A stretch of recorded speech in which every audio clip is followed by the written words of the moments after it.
ไปเลยไปเลยพาป้าไปเลยว้ายเออเออออกเรากำลังจะออกจากถ้ำไดโนเสาร์เฮ้ยเฮ้ยเฮ้ยเฮ้ยปันเฮ้ยเฮ้ยปันมาดูนี่ดิว้าน่ากลัวมาก กลัวมากเลยเฮ้ยขนคิงลุกเลยปันไหนละทางออกไหนละทางออกไหนทางออกใช่เหรอ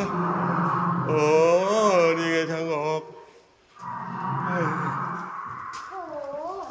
ทางออกยังน่ากลัวขนาดนี้แล้วทางเข้าจะน่ากลัวขนาดไหนโอ้โห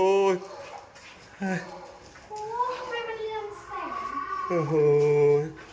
ใช่ทางออกจริงไหมนี่ฮะปันไม่ใช่เขาหลอกเราไปหาไดโนเสาร์เหรอหลอกเราไปให้ไดโนเสาร์กินหรือเปล่า